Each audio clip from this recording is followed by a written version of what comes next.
A knife-wielding assailant killed a 29-year-old man and injured 4 others in a lively neighborhood near Paris's famed Opéra Garnier before he was killed by police Saturday night. The Islamic State group claimed the attacker as one of its soldiers. Counterterrorism authorities took charge of the investigation, and President Emmanuel Macron vowed that France would not bow to extremists despite being the target of multiple deadly attacks in recent years.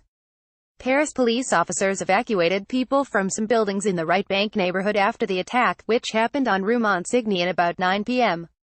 1900 GMT. Bar patrons and opera-goers described surprise and confusion in the immediate area. Beyond the police cordon, however, crowds still filled nearby cafes, and the city's nightlife resumed its normal pace soon after the attack. The unidentified attacker targeted 5 people and then fled, according to Paris police and a witness. A 29-year-old man was killed, and 4 others were injured. When police officers arrived minutes later, he threatened them and was shot to death, according to police union official Yvonne Assioma. Authorities are working to identify the assailant and anyone who might have helped him, Interior Minister Gerard Collomb told reporters Sunday.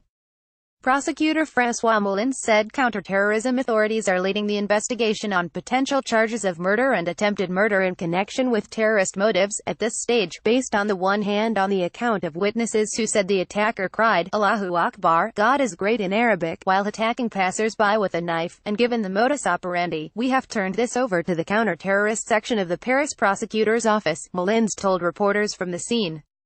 The Islamic State group's AAMAQ news agency said in a statement early Sunday that the assailant carried out the attack in response to the group's calls for supporters to target members of the U.S.-led military coalition squeezing the extremists out of Iraq and Syria. The AAMAQ statement did not provide evidence for its claim or details on the assailant's identity. France's military has been active in the coalition since 2014, and Islamic State adherents have killed more than 200 people in France in recent years, including the 130 who died in the coordinated November 2015 attacks in Paris.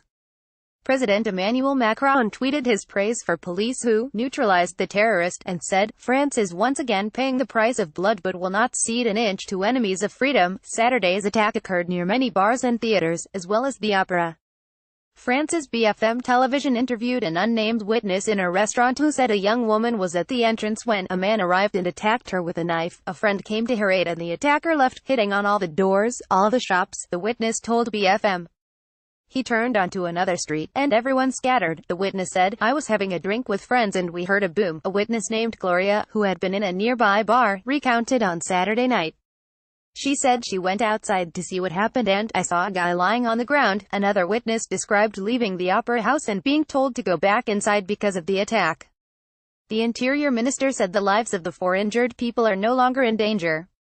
Prime Minister Edouard Philippe said it took police less than 9 minutes to subdue the attacker from the moment they were alerted. This speed, calm and effectiveness allowed them to avoid a much heavier toll, he told reporters. French police have been criticized in the past for failing to prevent attacks. Paris authorities called for calm and understanding. Whatever the motivations of this odious act, let us remain united and standing, Deputy Mayor Bruno Juillard tweeted. Also read, bomb explodes at church in Indonesia, casualties unknown, police.